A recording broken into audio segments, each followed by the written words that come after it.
En el nombre del Padre, y del Hijo, y del Espíritu Santo. Amén. Dios te salve María, llena eres de gracia, el Señor es contigo. Bendita tú eres entre todas las mujeres, bendito es el fruto de tu vientre, Jesús. Santa María, Madre de Dios, ruega por nosotros los pecadores, ahora y en la hora de nuestra muerte. Amén. En el nombre del Padre, del Hijo, y del Espíritu Santo. Amén. Amén.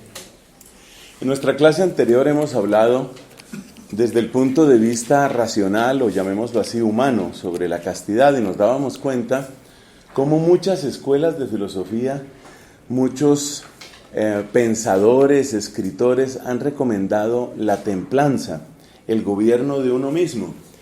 Ellos no han tenido que acudir a la Sagrada Escritura o no la conocieron, ellos no han tenido que acudir ni siquiera a un pensamiento religioso. Simplemente no es práctico, dejarse llevar por la lujuria no es práctico ni para la persona ni para la sociedad. Práctico en el sentido de llevar a un buen fin. La lujuria, la intemperancia, inevitablemente hace a la persona más débil, la hace más fácil de ser manipulada, la hace inconsistente, la hace insaciable. Entonces todos esos son argumentos que hemos visto en nuestra clase pasada. Pero nuestro curso de moral familiar y sexual tiene, por supuesto, una perspectiva teológica. Entonces, vamos a dedicarnos hoy desde la perspectiva de la teología, vamos a dedicarnos a comentar un poco qué significa la novedad de la castidad en la Biblia.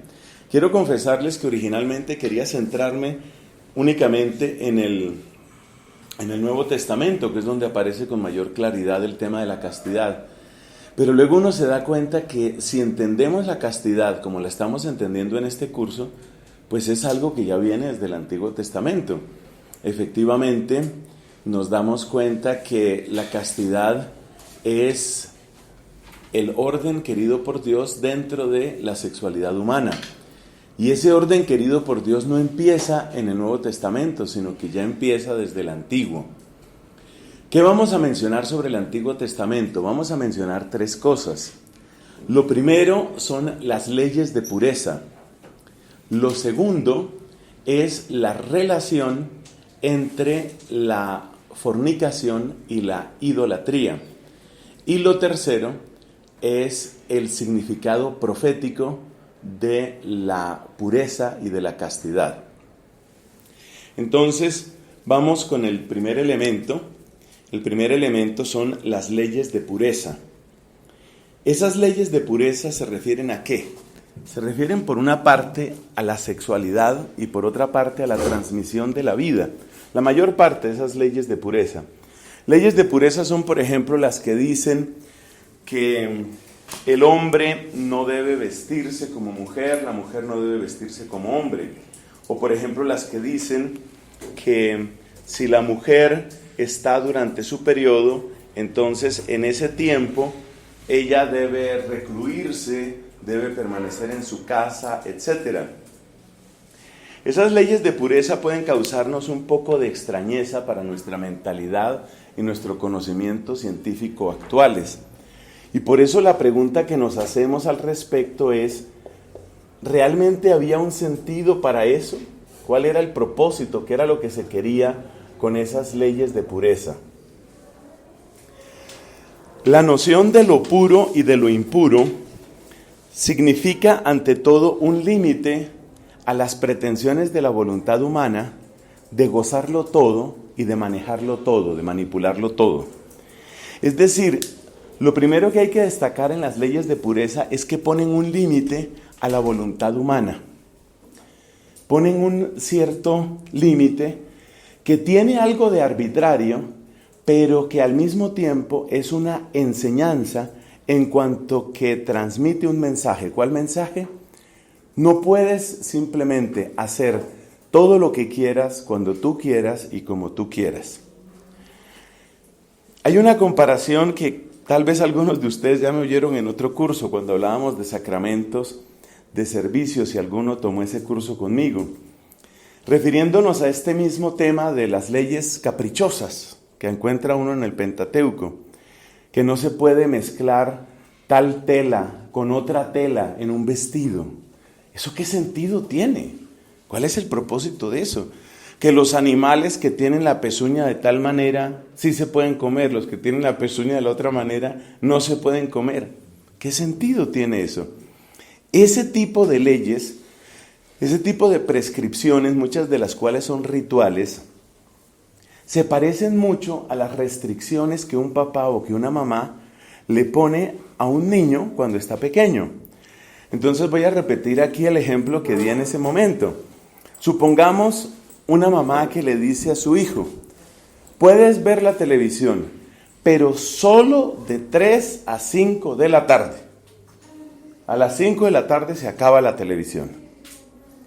Si nosotros examinamos dentro de ese mandato, hay dos cosas.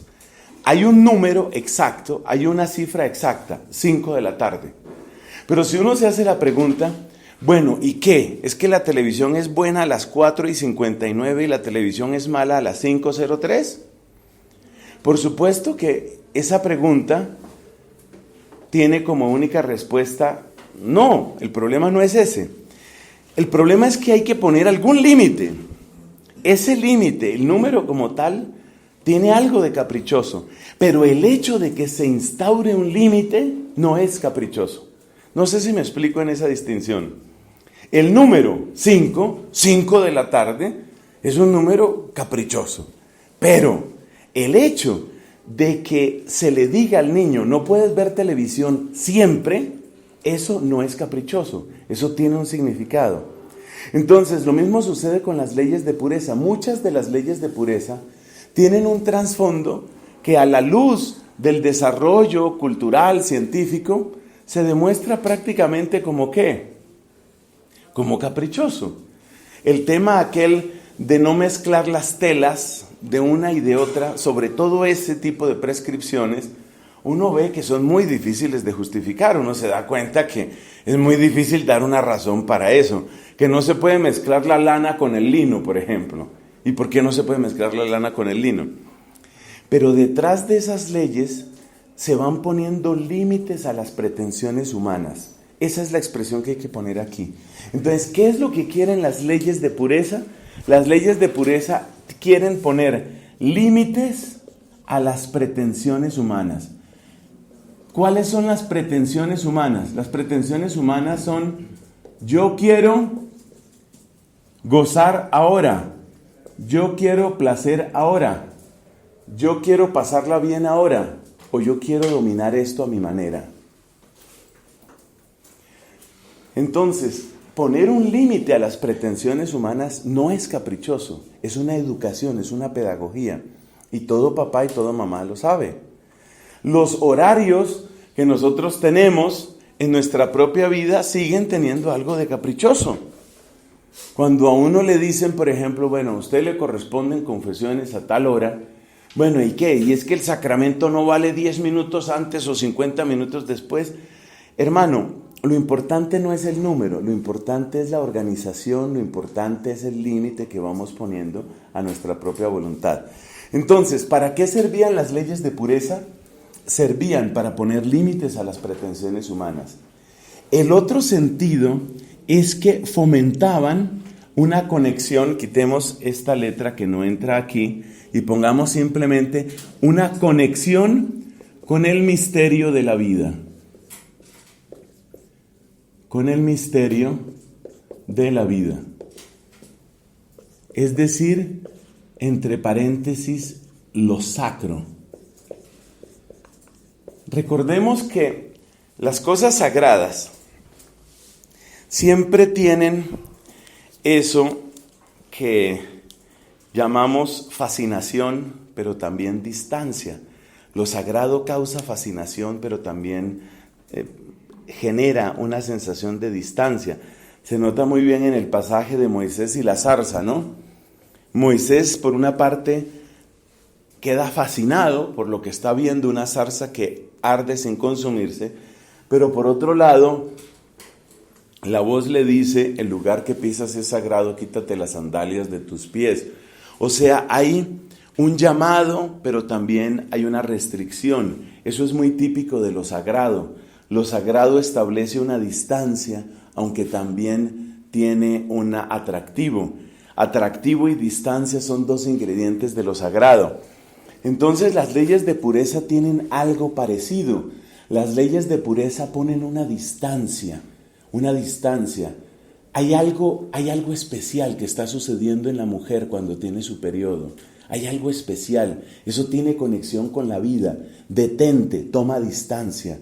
No es simplemente un objeto para que tú lo goces cuando tú quieras. Detente, párate. No vas a tener relaciones con tu esposa cuando ella tiene su periodo. No pensemos en términos de fisiología ni en términos de biología. No pensemos aquí ni siquiera en términos de higiene. Pensemos más bien en lo que tiene que ver con esta relación con lo sagrado. Detente. Tu esposa, aunque es tuya, aunque es tu mujer, no está siempre disponible para ti.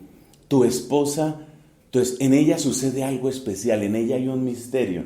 Entonces las leyes de la pureza también son la pedagogía del misterio. ¿Cuáles son entonces los dos frutos de las leyes de pureza? Son la pedagogía del autodominio y la pedagogía del misterio. Ya que se diga específicamente cosas como lo de las telas u otras, ya eso es discutible. Hay leyes de pureza para las que pueden encontrarse razones que trascienden lo puramente ritual. Por ejemplo, uno se da cuenta que cuando se dice que el hombre no se vista de mujer o la mujer no se vista de hombre, uno se da cuenta que eso no tiene simplemente un propósito de ley de pureza y que no hay algo simplemente caprichoso ahí. Evidentemente, una sociedad en la que el deseo sexual se dispara hacia cualquier persona, sea hombre o mujer, no es la sociedad descrita en la Biblia. Entonces, pueden encontrarse otras razones en algunos casos, pero las leyes de pureza en general nos presentan esto. Entonces, ¿cuáles fueron los bienes de las leyes de pureza? Pedagogía del autodominio y pedagogía del misterio. Y eso significa, si lo piensas bien, en términos de la sexualidad, esto es importantísimo. Imagínese usted un muchacho que tenga esa conciencia de que en su novia sucede un misterio, que es un misterio de vida. Entonces ella empieza a ser una persona y no simplemente un objeto para disfrute. Bueno, el segundo punto que mencionábamos es lo que tiene que ver con la relación entre idolatría y fornicación. Vamos a ver qué encontramos dentro de ese punto. La idolatría, por supuesto, supone una infidelidad a Dios. Pero por otro lado, hay algo que es importante tener en cuenta.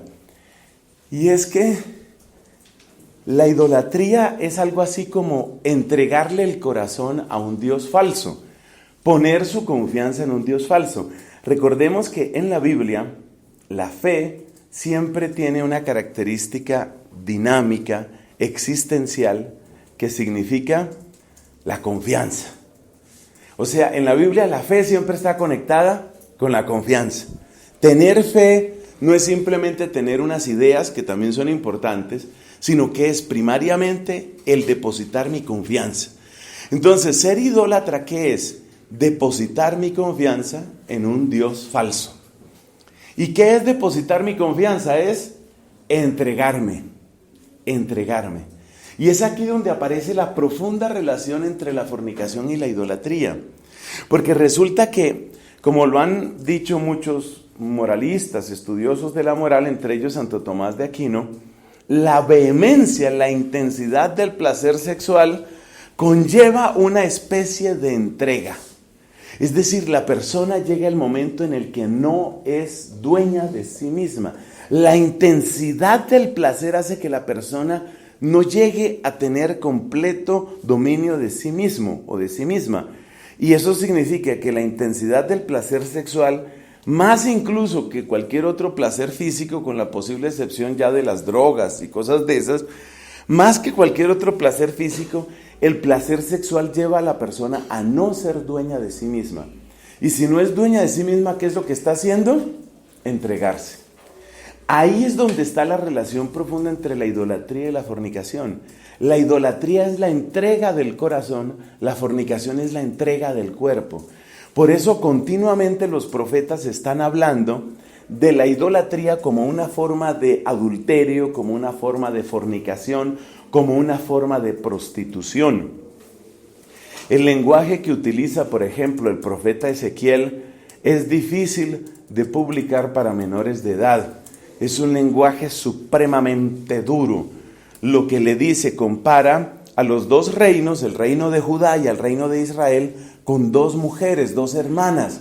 Pero no se sabe cuál de las dos era más prostituta, cuál de las dos era más ramera, cuál de las dos era más desvergonzada. Y el lenguaje realmente aporrea nuestros oídos. Es un lenguaje brutal en su agresividad.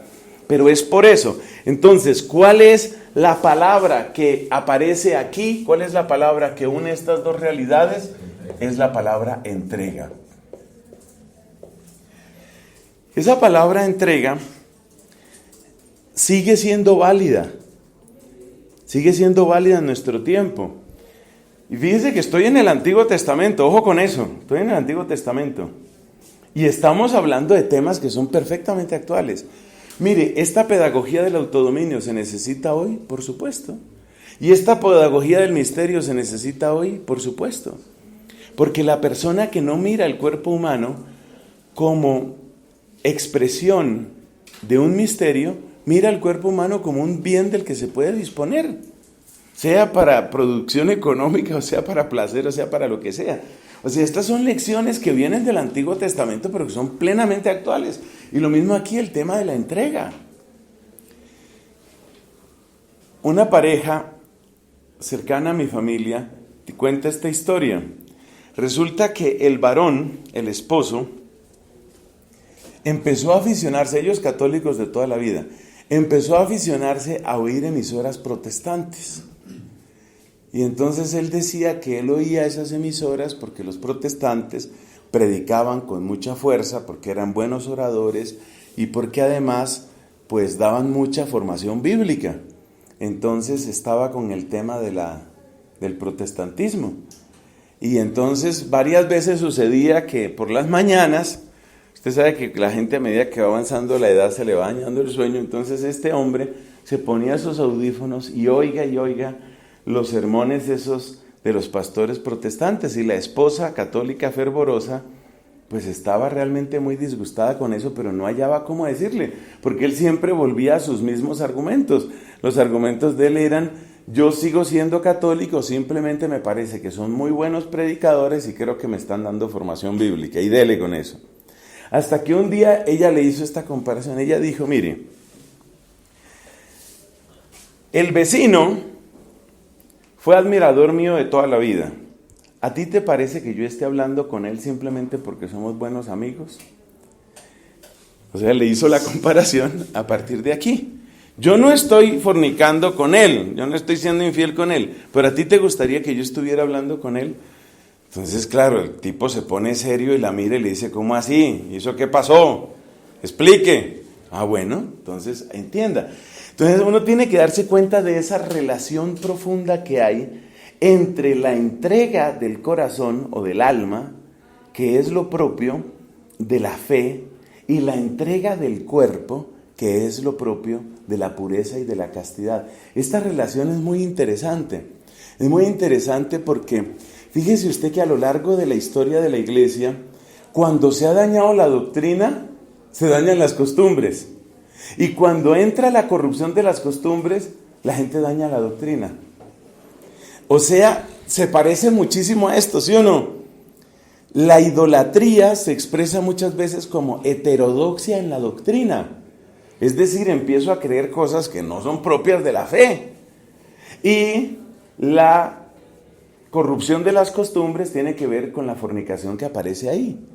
Entonces, esto tiene mucha relación. Con mucha frecuencia, las personas que tienen un lenguaje laxo, los predicadores que tienen un lenguaje laxo en la moral, o sea, que tienen una doctrina heterodoxa, pues empiece a revisarle la vida y seguramente va a encontrar que el que predica de esa manera permisiva, pues entre otras cosas está justificando la vida que está llevando. Entonces, esta es una enseñanza que sigue siendo plenamente válida, plenamente válida. Y pasamos al último punto del Antiguo Testamento, el valor profético de la castidad. Pero no lo vamos a poner aquí como valor profético simplemente de la castidad, sino el valor profético del amor humano. Porque conviene relacionar esto con varios estados de vida. Valor profético del amor humano vivido en Dios. Del amor humano vivido en Dios. ¿A qué nos referimos con esto? Miren, nos referimos, vamos a dar unos 4 ejemplos. Nos referimos al caso, haga de cuenta, de lo que le pasó a Jeremías. ¿Qué le dice Dios a Jeremías? No te cases. Pero el celibato de Jeremías no es simplemente un tema de Jeremías. El celibato de Jeremías es un signo profético para el pueblo. ¿Por qué? Porque lo que quiere decir Dios con ese celibato, que es un celibato, llamémoslo así, obligado, impuesto, lo que quiere decir Dios es: mi pueblo se ha vuelto estéril y mi pueblo se ha condenado a sí mismo a no tener futuro, que es lo propio. En el Antiguo Testamento y en general en la Biblia, la sexualidad siempre se relaciona, como es natural, con la fecundidad, pues es uno de los vectores. Entonces el celibato no es simplemente te vas a quedar sin quien te acompañe. El celibato significa te vas a quedar sin descendencia. Entonces el celibato de Jeremías es un ejemplo típico de un lenguaje profético, no a base de palabras, sino a base de hechos. Ese es un ejemplo importante, el celibato de Jeremías. Otro ejemplo, la viudez de Ezequiel. Ezequiel, que pertenecía a familia sacerdotal, sufrió muchísimo. Ustedes pueden ver en capítulos como el 8 y el 9 de Ezequiel el sufrimiento de este profeta cuando ve el nivel de corrupción al que han llegado el clero de la época, los sacerdotes de la época. Lo que más le duele a Ezequiel, más que cualquier otro pecado, es que los primeros en la idolatría son los sacerdotes. Los sacerdotes ofrecen el culto en el templo, pero únicamente como una formalidad externa, porque en las sacristías del templo mismo de Jerusalén le ofrecen culto a los astros, practican la astrología. O sea que ellos hacia afuera cumplen una labor de funcionarios para asegurar sus ingresos, su economía, pero luego en su interior, en las sacristías mismas del templo, ellos practican astrología. Eso le parte el corazón a Ezequiel. Ezequiel se da cuenta de la gravedad de la situación. Ezequiel sufrió muchísimo, como tantos profetas, y Ezequiel tiene un único consuelo. Ese consuelo, el gran consuelo de Ezequiel era su esposa. Su esposa, mujer de la que prácticamente no sabemos nada, pero los elogios que da la Biblia sobre la esposa de Ezequiel son muy bonitos. La presenta como consuelo del profeta, la presenta como luz de sus ojos, como dulzura de su corazón, es decir, era realmente algo muy querido para él. Y resulta que Dios le dice: se te va a morir la esposa, o sea, te vas a quedar sin ese consuelo, te vas a quedar sin ese soporte.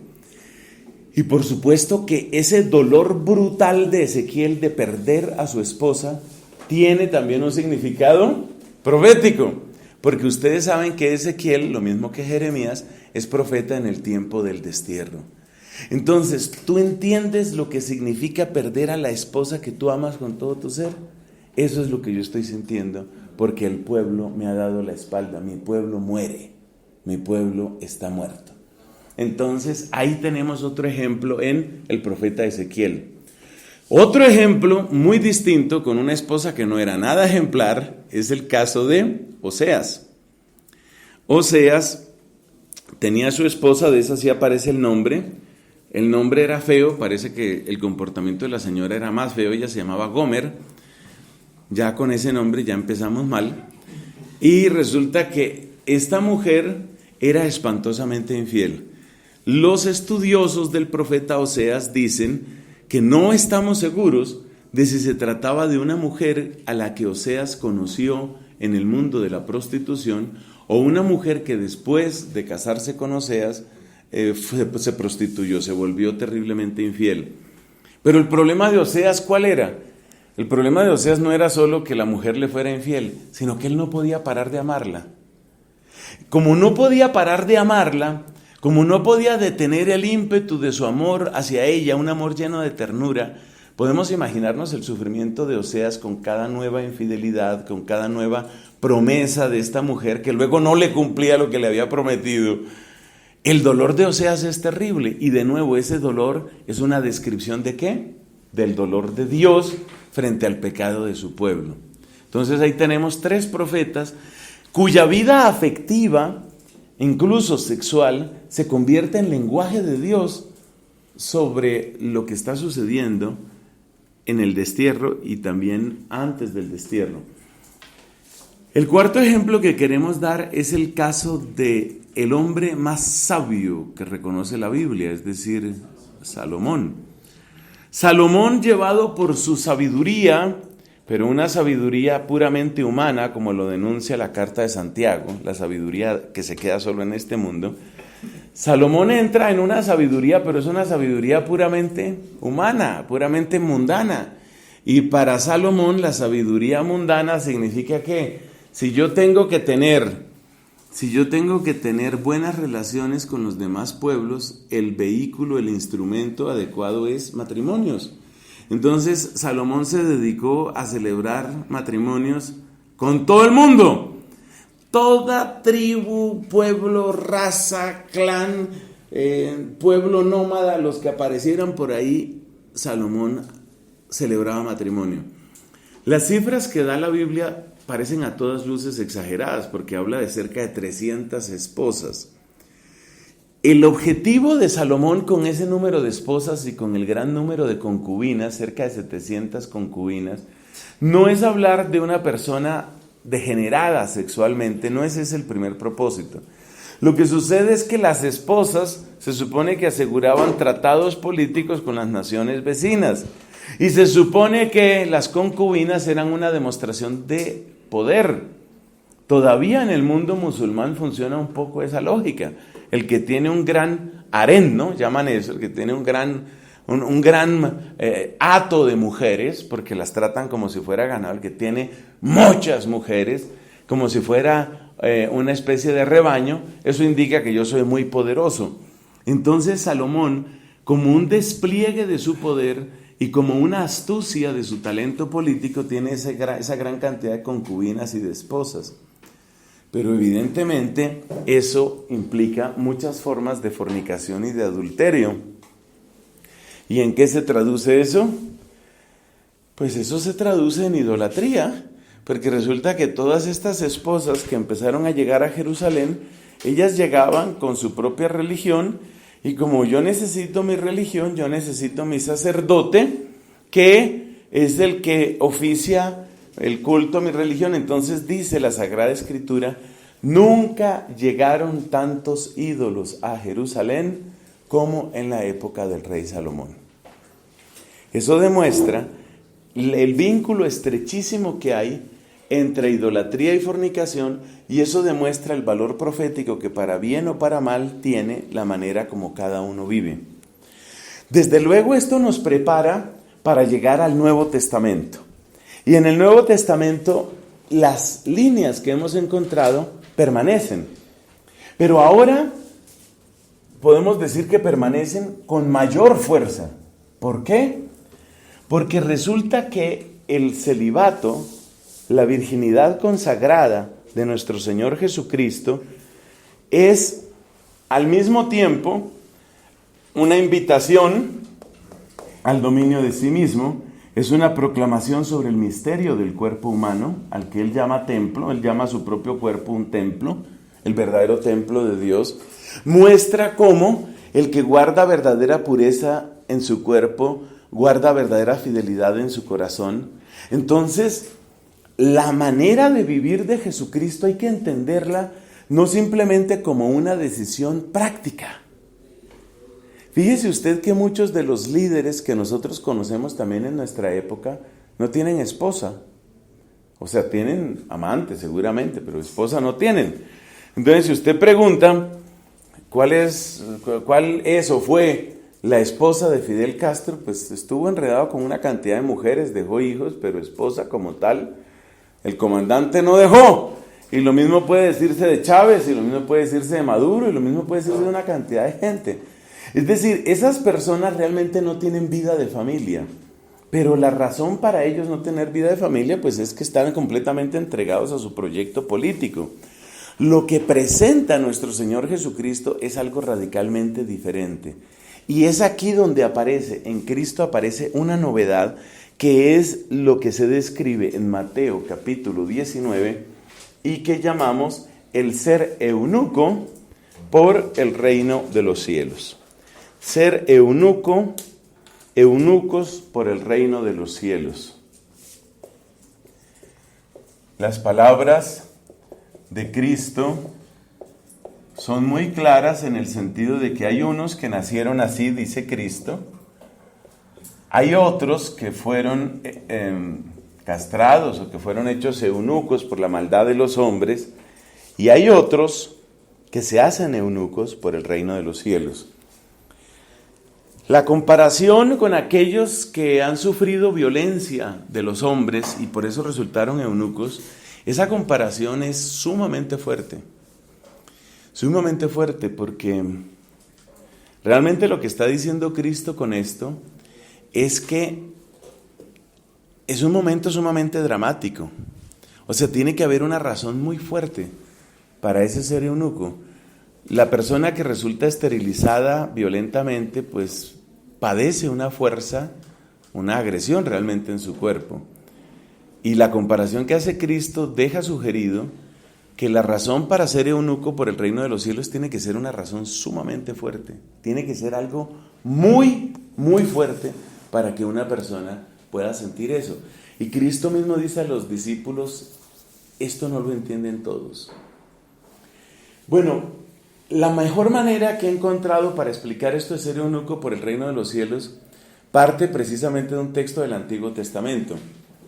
Ustedes recuerdan lo que sucede, según se cuenta en el segundo libro de Samuel, cuando en el capítulo 7, cuando David peca, David comete adulterio. David queda fascinado por la belleza de una mujer llamada Betsabé. Betsabé es una mujer casada, el esposo es un extranjero llamado Urías. El hecho de que sea extranjero añade un ribete de gravedad a este tema, porque Urías era hitita.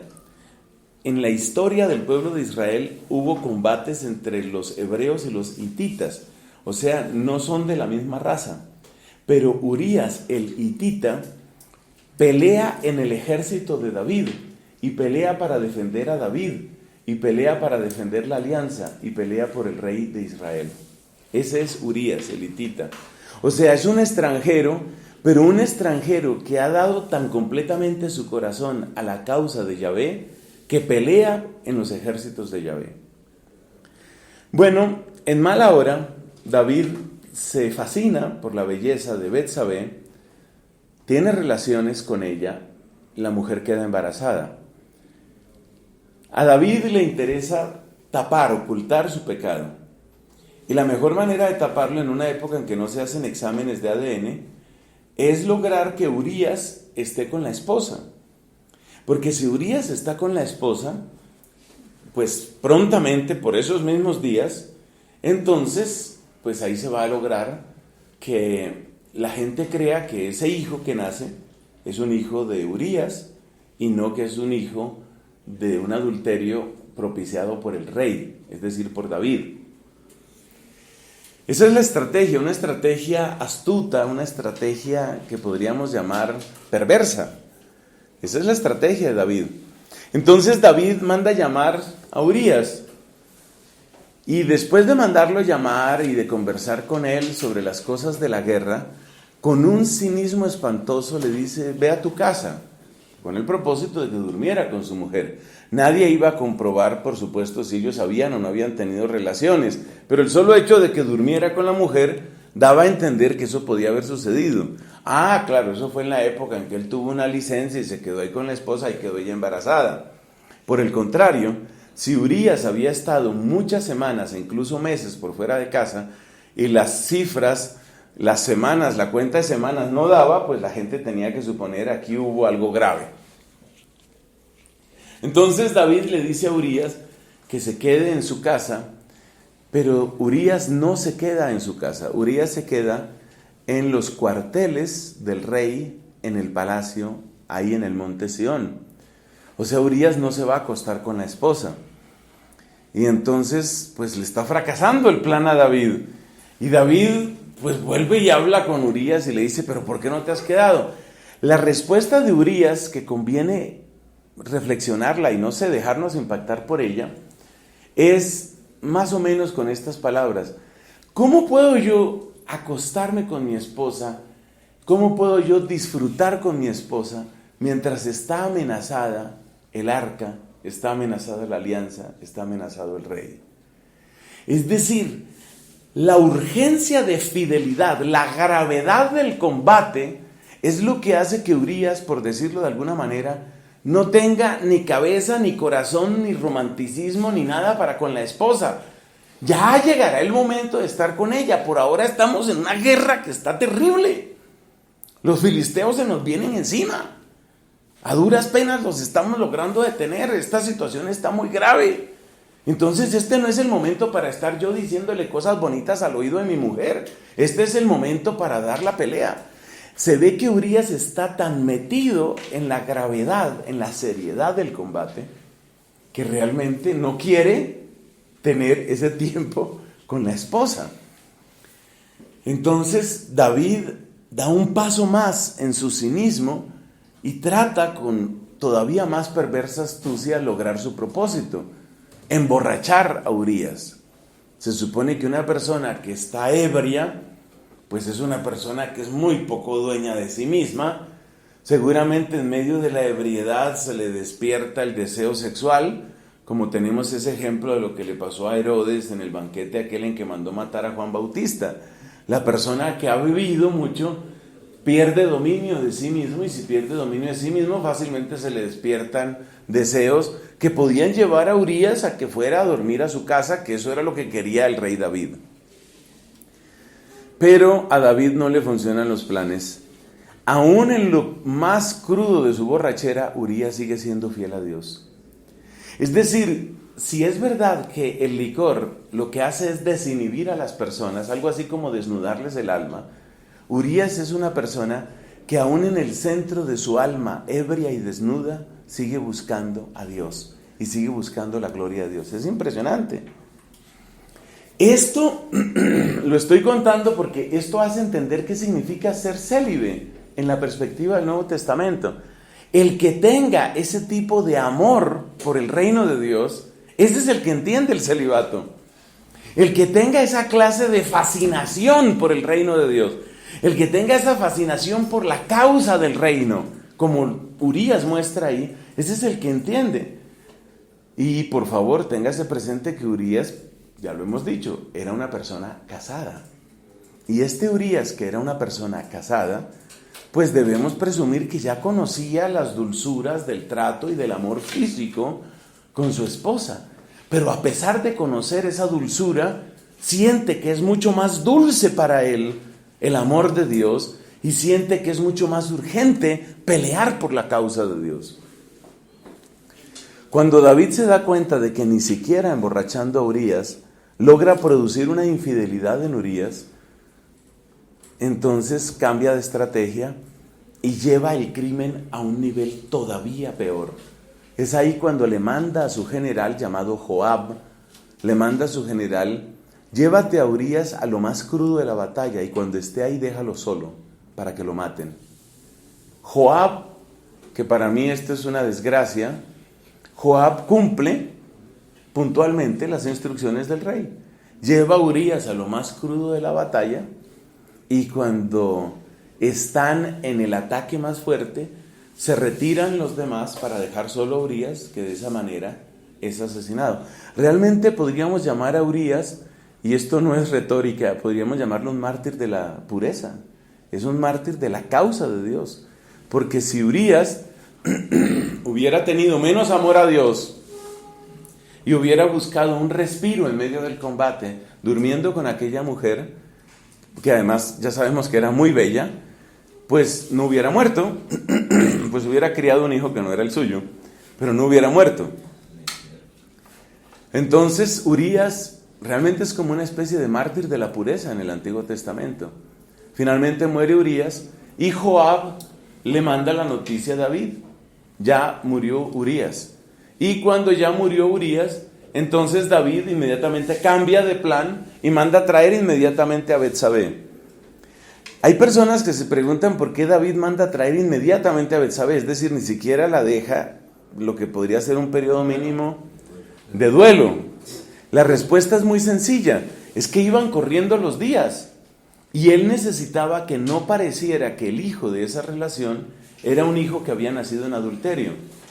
Como las leyes de ese tiempo eran supremamente laxas en términos del número de mujeres que podía tener un hombre, y en el Antiguo Testamento el tema de la poligamia pues está tan extendido, entonces el hecho de que el rey, sobre todo el rey, tuviera varias mujeres no era tan mal visto. Que el rey cometiera adulterio, que el rey se burlara de uno de sus generales fieles, es decir, de Urías, eso sí era escandaloso. Entonces por eso apenas muere Urías, David inmediatamente manda a traer a Betsabé. ¿Por qué? Porque está tratando todavía de disimular, está tratando todavía de que parezca que el niño que va a nacer de esa relación es un niño que nació en condiciones relativamente normales. Es decir, ya el secreto estaba dentro de unas pocas personas. Ya había gente de palacio que sabía, Joab, por supuesto, el generalísimo, sabía, había muchos que sabían. Pero David todavía tiene la esperanza de que el secreto se puede tapar. Finalmente Dios le revela toda esta trama, se la revela al profeta Natán. ¿Y cómo sabemos es el profeta Natán? El que le denuncia en la cara a David lo que ha hecho. Sobre todo le hace ver el absurdo de la generosidad que Dios ha tenido con David, hasta permitirle esa especie de laxitud en el plano de tener varias esposas, y cómo David ha respondido de una manera tan ingrata y tan cruel. Bueno, toda esta explicación que nos ha devuelto al Antiguo Testamento la considero yo indispensable para entender qué quiere decir eunuco por el reino de los cielos. El eunuco por el reino de los cielos no es una persona incapaz, no es una persona incapaz de generar. Por eso, una persona que fuera carente de todo deseo sexual, o una persona que tenga deseo sexual, por ejemplo, hacia los animales, que esos casos se dan, o deseo sexual hacia otros hombres, esa persona no es adecuada para este llamado. ¿Por qué?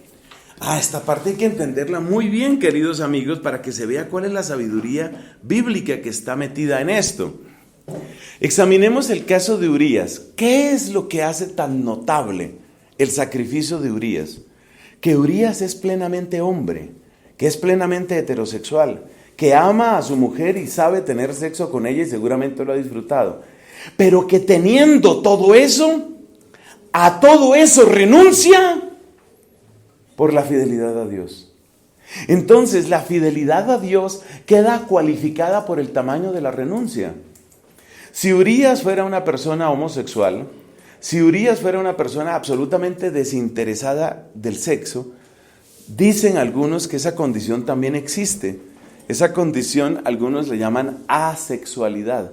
Parece que hay algunas personas, un porcentaje pequeño, muy pequeño de hombres y un porcentaje ligeramente mayor de mujeres que presentan un absoluto desinterés hacia las cuestiones del sexo. A veces por circunstancias que han acontecido en su pasado. Yo conocí el caso, yo solo he conocido una persona con esa condición a lo largo de mis años de vida sacerdotal. Yo conocí una mujer que tenía esa condición. Ella decía pues a mí me gusta tener amigos, tener amigas, me gusta que me tomen en cuenta y todo eso, pero no me llama la atención en absoluto. Tengo un rechazo total a que me vayan a acariciar, a que me vayan a tocar, ni hombre, ni mucho menos mujer, ni tocarme yo, ni nada de eso. No me interesa, no le veo sentido, me siento incómoda. Claro, pero uno empieza a conocer un poco más la historia de la persona y resulta que esta persona pues tuvo sus circunstancias de trauma en tiempos de infancia. Entonces la persona quedó como cauterizada y quedó incapaz de ese tipo de situación. Pero todo indica que hay personas que incluso sin esa clase de experiencias traumáticas, de todas maneras, tienen esa condición de asexualidad. Supongamos que Urías hubiera sido una persona completamente asexual. No mencionemos aquí el tema de la homosexualidad, pero es muy parecido. Supongamos que Urías fuera una persona completamente asexual. Si este hombre completamente asexual duerme o no duerme con su mujer, eso no tiene ningún mérito. Es decir, eso no nos dice nada del volumen de amor que él tiene por la causa de Dios. Pero si este es un hombre heterosexual, casado, capaz de amar y desear a su mujer, y si este hombre heterosexual, casado, capaz de amor y deseo, dice, este no es tiempo para sexo, este es tiempo para luchar por Dios, el hecho de que él sea heterosexual, normal, plenamente masculino, cualifica la ofrenda que le está haciendo. Esa es la razón por la que resulta tan importante el tema de que la persona sea psicológicamente íntegra y psicológicamente sana. ¿Por qué? Porque eso es lo que cualifica la ofrenda. Lo mismo ha entendido la Iglesia Católica ahí donde ha predicado el celibato de los sacerdotes, el celibato de los monjes, de los religiosos, lo ha cualificado de esa manera. Lamentablemente, pues hay que mencionar cosas que yo sé que suenan muy mal al oído. Mire, si una persona, por ejemplo, arde en deseos hacia personas del mismo sexo y se entra a una comunidad religiosa, pues está en su pequeño paraíso, o sea, está ahí exactamente en el lugar donde tiene muchas más oportunidades para disfrutar y muchas más posibilidades para vivir su modo de sexualidad. Entonces la ofrenda no queda cualificada. Pero si una persona es verdaderamente heterosexual y si esa persona, por amor a Cristo y por amor, aquí dice, por el reino de los cielos, y por el reino de los cielos dice, yo perfectamente podría tener una esposa y creo que la gozaría bastante, porque no es poco lo que me gustan las mujeres. Podría tener una esposa y la podría, pero vivo para ayudar a preservar mi deseo de castidad, vivo con otros hombres y juntos trabajamos por el reino de Dios. Uno dice, hey, si eso de verdad lo está haciendo usted, menudo sacrificio, hermano. Eso sí que es ofrenda. Y eso es exactamente lo que significa la expresión eunuco por el reino de los cielos. Eso es lo que significa. Significa una persona perfectamente cualificada para la vida matrimonial, para la vida heterosexual, pero una persona que presenta esa clase de ofrenda. El que no está haciendo eso, lo que está haciendo es utilizar el estado religioso o el estado clerical para sus propias ventajas. Yo quedé sumamente dolido en los primeros años de mi formación sacerdotal y religiosa. Quedé muy dolido porque en aquella época los periódicos todavía solían tener de esas columnas de personas que escriben y hacen consultas. Muchas veces consultas familiares, psicológicas y algunas veces consultas afectivas. Y en uno de esos periódicos, yo lo leí con estos ojos, solo que en esa época tomaba menos fotos que ahora. Yo lo leí con estos mismos ojos. Escribe un muchacho y dice, yo me siento con una inclinación muy, muy fuerte hacia el mismo sexo. A mí realmente, desde que yo me acuerdo, me han gustado los hombres. Y el consejo que le da esta señora es, pues considere, tal vez lo suyo puede ser un seminario, tal vez lo suyo puede ser la vida religiosa. Entonces, ahí se da uno cuenta de que la ofrenda queda completamente descalificada. Como decía simpáticamente un padrecito, me parece que era italiano, decía, mire, eso es lo mismo que a mí, que soy heterosexual, me dijeran, oiga padre, ¿usted no quisiera tomar una habitación en el noviciado de las hermanas jóvenes de no sé dónde? Así el padre no vaya a tener ninguna relación torpe con ninguna de esas mujeres, pues es muy agradable tener esa cantidad de florecitas perfumadas creciendo alrededor. O sea, ¿qué más quisiera yo que gozar de esa compañía y dulzura y todo ese tipo de cosas? Entonces hay que tener claridad sobre esto. Eso es lo que significa eunuco por el reino de los cielos. Hay otra dimensión que también hay que destacar y creo que es la última que vamos a mencionar en esta oportunidad. Esa dimensión es la que tiene que ver con el aspecto esponsal. El aspecto esponsal. Esponsal hace referencia a matrimonio, hace referencia a hombre y mujer. Y el aspecto esponsal proviene no de reflexiones mías o de alguien más en la historia de la iglesia, sino que proviene de la Biblia misma. Jesucristo, por ejemplo, refiriéndose al ayuno, ¿qué dice? Los discípulos le preguntan, oye, ¿por qué los discípulos de los fariseos ayunan a menudo y también los discípulos de Juan Bautista y nosotros no ayunamos? Y la respuesta de Cristo es que pueden ayunar los amigos del esposo cuando el esposo está con ellos. Llegarán días en el que les sea arrebatado el novio, dice, o el esposo, en el que les sea arrebatado el novio, entonces ayunarán. Ahí claramente Jesús se está dando ese título de esposo, está asumiendo esa condición de esposo. Bueno, segundo ejemplo, también Juan Bautista, cuando le dicen, mira, el que tú bautizaste ahora está bautizando, y se va más gente con él que contigo. No, faltan los cizañosos, ¿cierto? Metiendo ahí, a ver si le crecía la envidia a Juan Bautista. Y entonces, ¿qué dice Juan Bautista? Es necesario que él crezca y que yo disminuya. Y dice, la alegría del amigo del esposo es ver llegar al esposo, tratando a Jesucristo como el esposo.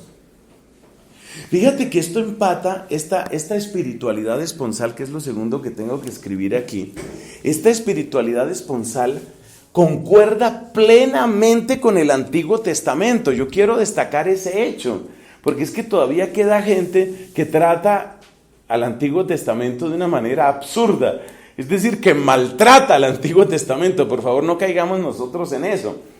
Entonces, la espiritualidad esponsal está la espiritualidad esponsal del Nuevo Testamento, está en plena consonancia, en plena conexión con lo que aquí se dijo del valor profético del amor humano.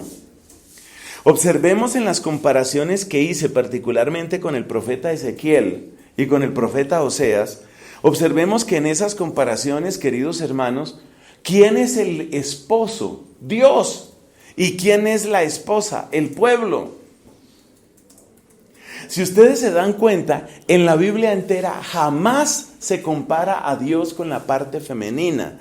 Jamás Dios es la novia, jamás Dios es la esposa. Dios siempre es el novio, el esposo. Por supuesto, una teología feminista dice, ahí están pintados los sexistas, patriarcalistas y machistas. Pero esa manera de acusarnos no toma en cuenta lo que hemos dicho en otras de estas clases sobre el amor de continuidad y el amor de discontinuidad. Este tema, queridos amigos, lo estudia muy bien nuestro querido hermano Santo Tomás de Aquino en su obra De Rationibus Fidei. En esa obra, Santo Tomás se pone a estudiar por qué es más conveniente el término padre que el término madre cuando se refiere a Dios. Es verdad que hay rasgos maternales en Dios, eso tampoco lo podemos negar. Si acaso una madre puede olvidarse del hijo de sus entrañas, yo no me olvidaré de ti. O sea, sí hay rasgos maternales.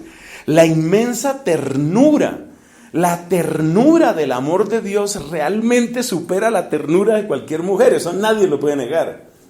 Pero la Biblia realmente esquiva el nombre madre para dirigirlo a Dios.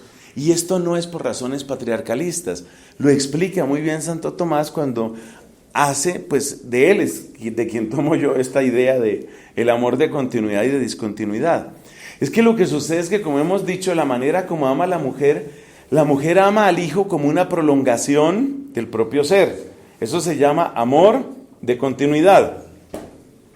El papá, en cambio, empieza a amar al hijo ¿desde qué? Desde la discontinuidad. Porque el papá no experimenta en su propio cuerpo nada. El papá tiene que fiarse de lo que le dice esa mujer y además fiarse de que ese hijo realmente es suyo, lo cual suponemos que no pone un problema para él. Pero en todo caso, él está completamente seguro de que ese hijo es suyo, pero él no lo siente. Él no lo ve, él no lo palpa, él no lo abraza. Entonces ¿ese hijo qué? Ese hijo existe en algún lugar del cuerpecito de mi esposa. Eso es lo único que él sabe. Eso se llama amor ¿de qué? De discontinuidad. Eso no es feminismo, eso no es machismo, eso es simple estructura de la reproducción humana. Bueno, y también en otras especies. ¿Qué quiere decir esto del amor de discontinuidad? Que si ahora nosotros pensamos cuál es la relación que Dios tiene con sus criaturas, ¿qué palabra es más adecuada? ¿La continuidad o la discontinuidad? Nos damos cuenta que la continuidad no puede ser. La continuidad no puede ser porque la creación no es divina. La creación no es Dios. Hay una distancia, hay una diferencia ontológica infinita entre el creador y la criatura. De manera tal que la criatura no se puede pensar sin el creador, pero el creador sí es pensable sin la criatura. Es decir, la criatura depende completamente del creador porque el creador es fuente de su ser, pero la criatura no es prolongación del ser divino. Nosotros no creemos en una creación por emanación. La creación no es una emanación de Dios. Es decir, esto que vemos, esto que palpamos, y nosotros mismos no somos pedazos de Dios. La nueva era es la que dice eso, ¿no? Que si tú entras en ti mismo, en lo profundo de tu ser, tú eres Dios. Ese es el lenguaje de la nueva era. La revelación bíblica es muy clara en el sentido de que hay una distancia infinita entre el creador y la criatura. Distancia, queridos amigos, que se nota incluso desde el punto de vista lingüístico. El verbo que utiliza la lengua hebrea para referirse a crear es un verbo que solamente tiene como sujeto a Dios. Solo Dios es el creador. Eso demuestra que la Biblia tiene plena conciencia del amor de discontinuidad y por eso, aunque hay rasgos hermosos de ternura, rasgos que podemos llamar maternales en la manera de amar de Dios, la única palabra propia para referirse a Dios es como Padre. Ahora bien, eso explica también por qué Dios, cuando se relaciona con su pueblo, no se relaciona como dos amigas. Ni el pueblo es el hombre y Dios es la mujer, sino siempre Dios es el esposo, Dios es el enamorado, Dios es el amante, el que ama. Dios es el novio. Y eso aparece en la experiencia de los profetas. Ahora bien, cuando ese Dios se revela en plenitud, ¿en quién? En la persona de nuestro Señor Jesucristo, ¿cómo se va a manifestar? ¿Como un ser humano neutro que no importa si es hombre o mujer? Claro que no. ¿Se ha manifestado como una mujer, como una crista? Expresión que han utilizado algunos para blasfemar de la fe. No. No se ha manifestado como una crista. Se ha manifestado como un Cristo. Y ese Cristo entra en una relación esponsal, es decir, en una relación de esposo con su esposa, que es la iglesia. Amó a la iglesia y se entregó por ella, hasta el punto de que capítulos como el capítulo 5 de la carta a los Efesios presentan el amor entre Cristo esposo y la iglesia esposa como modelo del amor que un esposo cristiano debe tenerle a su esposa cristiana. Es decir, que si San Pablo dice que el marido es cabeza de la mujer, no está pensando en que el marido es el tirano de la mujer, el marido es el déspota de la mujer, el marido es el dueño de la mujer. Lo que está diciendo es, como Cristo es cabeza de la iglesia, la ama, se entrega por ella, la purifica, la embellece, le es fiel, así también los varones tienen que ser con sus esposas. Eso es lo que significa. Entonces uno se da cuenta que esta castidad termina en una espiritualidad profundamente esponsal. Y uno se da cuenta entonces que el que representa a Cristo, el que hace visible la capitalidad de Cristo, es decir, a Cristo como cabeza, el que representa a Cristo como cabeza, indudablemente ha de ser un varón. Y un varón con todas las letras. Un varón genuinamente varón. Porque es ese varón, genuinamente varón, el que puede representar la esponsalidad. La relación que Dios tiene con su pueblo no es la relación de usted y yo somos amigos, ¿sí o no? Dos amigos. No, la relación de Cristo con su pueblo, de Dios con su pueblo en el Antiguo Testamento y de Cristo con su iglesia en el Nuevo Testamento no es la relación de dos amigos. Tampoco es la relación de dos amigas, tampoco es la relación de hija y mamá, madre e hija, tampoco es la relación de que el pueblo es la parte masculina y Dios la parte femenina. Solo hay una relación que aparece en la Biblia y aparece por una buena relación, por una buena razón, y esa única relación que aparece es Dios esposo y pueblo esposa. Es la única relación que aparece, no aparece otra. Y repito, hay una buena razón para que esto sea así. Esa buena razón es el amor de continuidad y amor de discontinuidad que nosotros entendemos y descubrimos plenamente si miramos el modo como amamos los hombres y aman las mujeres. Entonces, esta espiritualidad esponsal es clave, porque esta espiritualidad esponsal nos enseña entonces de qué modo distinto pero semejante hombres y mujeres miramos la castidad consagrada. La castidad consagrada en la mujer es una castidad completamente esponsal. Esa es la castidad consagrada en la mujer, es completamente esponsal. Ella se sabe amada, redimida, levantada, sostenida, acompañada, bendecida, fecundada por el amor de Dios. Esa es la fecundidad de la mujer. Por eso, aquel Papa Pío, ahora dudo un poco, me disculpan si fue Pío XI tal vez, o fue Pío XII, perdón, que no me acuerde, si quieren busquen ahí en sus aparatos estos, la encíclica Sponsa, se escribe empezando con S, Sponsa Christi, Christi obviamente con CH, Sponsa Christi, es que no me acuerdo cuál de los papas píos fue el que produjo ese documento, donde habla de las mujeres consagradas precisamente, Pío XII, muchas gracias, Pío XII, Sponsa Christi, donde habla precisamente de la mujer consagrada y como espiritualidad esponsal. Y de hecho ustedes se dan cuenta que cuando las religiosas no adoptan plenamente una espiritualidad esponsal, empiezan a aparecer unas obreras sin sueldo. Entonces, ¿yo qué soy? Pues una trabajadora y yo estoy aquí dándole duro al trabajo. Se vuelve simplemente una trabajadora. La dulzura, la belleza, el perfume, la capacidad significativa de la vida consagrada femenina desde siempre ha estado relacionada con la espiritualidad esponsal. Es decir, Cristo esposo. El caso de nosotros los varones es más complejo. Y aquí hay que distinguir la espiritualidad propia del religioso no sacerdote y la espiritualidad propia del religioso sacerdote. Entonces vamos a explicar primero la espiritualidad propia del religioso sacerdote, que en el caso de la iglesia latina en Occidente es el caso también de los sacerdotes diocesanos, porque se espera que el diocesano viva esa misma espiritualidad. ¿Qué es lo propio del sacerdote? ¿Qué es lo propio del sacerdote, la espiritualidad sacerdotal en cuanto al tema del celibato? ¿Cómo ha de vivirse? Aquí es donde entra una complejidad que las mujeres no tienen, porque a la mujer le queda muy fácil, entre comillas, el verse simplemente ella, pues en una espiritualidad esponsal, como le dijo Pío XII, Sponsa Christi. Resuelto el problema para la mujer, para nosotros los hombres no. Para nosotros los hombres es una espiritualidad que tiene como dos fases. ¿En qué sentido?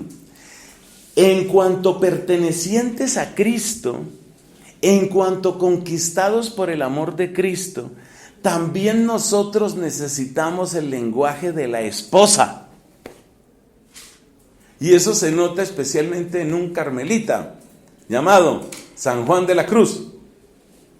Muy varón él, muy claro y muy masculino, pero cuando él va a expresar lo que significa ser conquistado por Jesucristo, no tiene ningún temor en utilizar una comparación que en el fondo es femenina. Entonces él habla del alma como esposa y habla de Cristo como el esposo. Eso es una parte de la espiritualidad sacerdotal. Mi alma es femenina, en realidad toda alma humana es femenina. Mi alma es femenina en el sentido de que yo he sido fascinado, conquistado por Cristo. Mire, eso no me lo estoy inventando yo. Lean al profeta Jeremías. ¿Qué dice Jeremías? Me has seducido, Señor, y me he dejado seducir. Esas son palabras como de una doncella, esas son palabras como de una muchacha.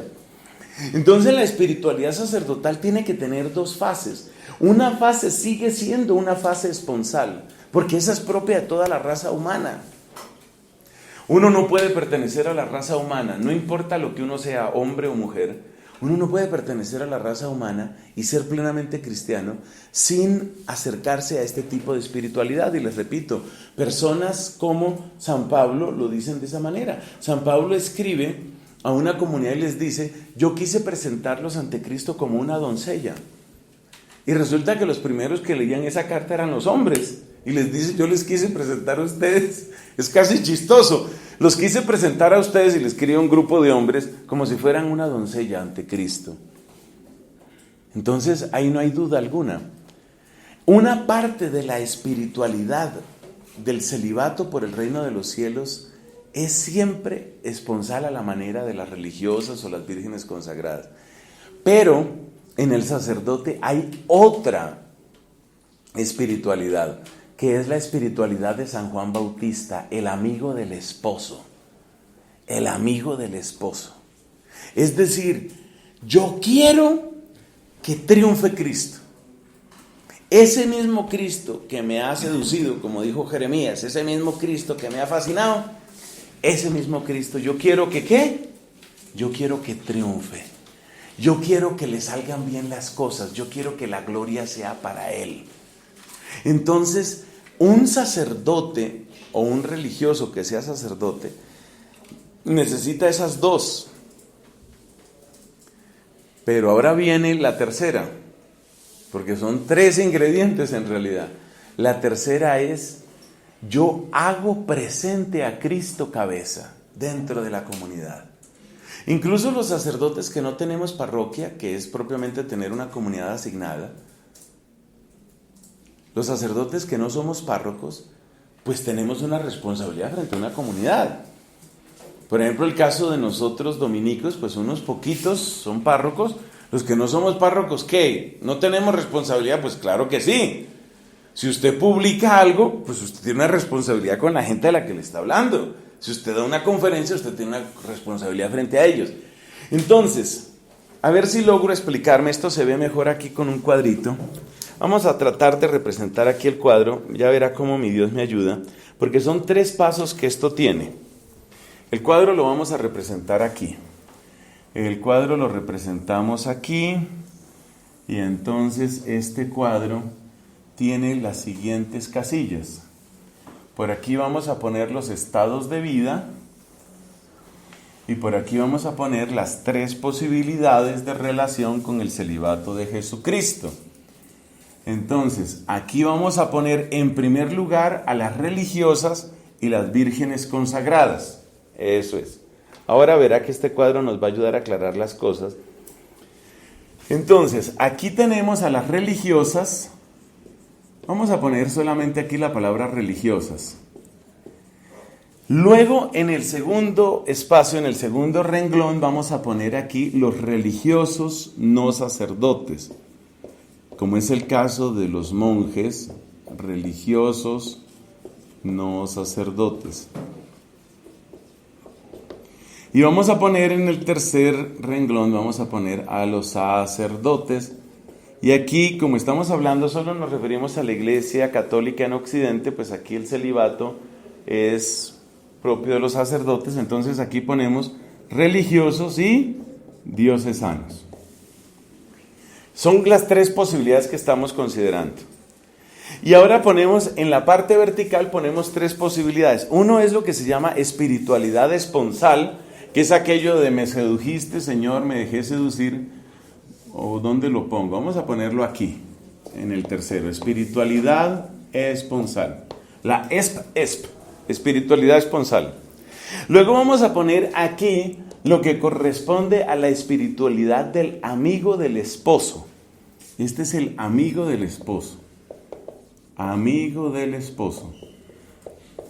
Y luego vamos a poner aquí el ministerio de capitalidad, es decir, la presencia, el hacer presente a el mismo Cristo.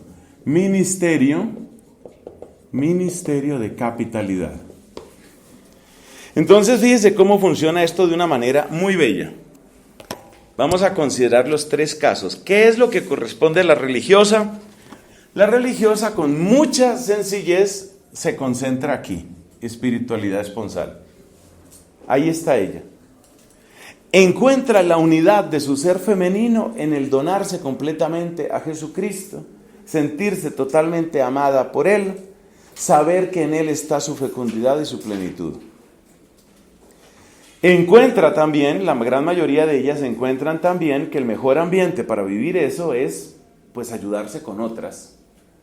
O sea, las demás hermanas son caminantes que van en la misma dirección y que en ese sentido se protegen unas a otras. ¿Qué pasa en el caso del religioso no sacerdote? También necesita la espiritualidad esponsal. ¿Por qué? Porque es que finalmente Jesús nos ha ganado a todos. Jesús nos ha conquistado a todos. Para mí la vida es Jesucristo. Él es mi vida, Él es mi todo. Ese tipo de relación profunda, afectiva, de entrega, la vive también el religioso no sacerdote. Pero el religioso no sacerdote añade otra cosa, que es el amigo del esposo. La espiritualidad del amigo del esposo. Es decir, el que trabaja, el que da el combate para que Cristo gane. Esa espiritualidad combativa, esa espiritualidad de soldado es propia del religioso no sacerdote. Si ustedes miran los escritos de un Juan Bautista de la Salle, si ustedes miran los escritos de estos que son hermanos, los hermanos maristas, todas estas comunidades de hermanos, usted se da cuenta que ellos insisten en esto, dar la pelea para que Cristo gane. Entonces, por ejemplo, José de Calasanz, aunque él mismo era sacerdote, pues la comunidad en sí misma no tenía que ser de sacerdotes. De hecho, pues él no quería que fueran sacerdotes porque se trata de que se concentren en lo que tienen que hacer, que es educar niños.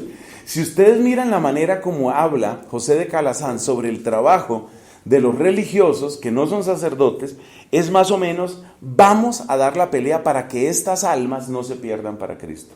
Es decir, esta es una espiritualidad que podríamos llamar de soldado.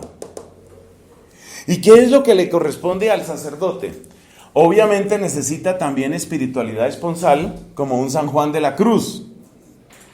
Espiritualidad esponsal necesita, pero también tiene que dar la pelea, como San Juan de la Cruz en la cárcel.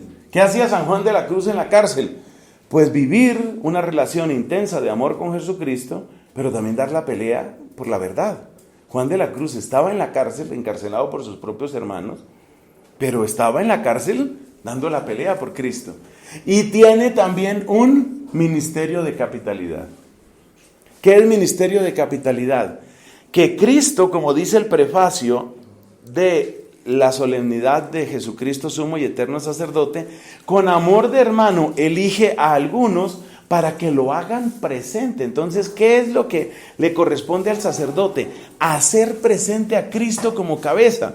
Como decía bellamente en estos días el Papa Francisco, en una reunión que tuvo con el Pontificio Colegio, eso tiene un nombre completo, el Colegio Sacerdotal de Portugal en Roma, es decir, los portugueses que se forman sacerdotes en Roma, les decía unas palabras muy bonitas, les decía, es que cada sacerdote tiene que ser transparencia de Jesucristo, buen pastor. Entonces, la espiritualidad de la religiosa es una espiritualidad esponsal y en eso concentra toda su fuerza. La espiritualidad del religioso no sacerdote es espiritualidad de soldado que pelea para que la gloria de Cristo crezca, y es espiritualidad esponsal también. Y el sacerdote ha de cultivar estas 3 dimensiones. Entonces, el celibato sacerdotal bien vivido es una hermosura. Es una hermosura. ¿Por qué? Porque es una persona que tiene la delicadeza de un poeta, la fortaleza de un soldado y la prudencia de un buen pastor. Fíjese las 3 características del celibato sacerdotal. Se las repito porque sé que varios de ustedes se están formando para ser sacerdotes. El celibato sacerdotal entonces tiene la delicadeza de un poeta. Acuérdense siempre de mi amigo Juan de la Cruz. Tiene la fortaleza de un soldado y tiene la prudencia de un buen pastor. La prudencia del buen pastor.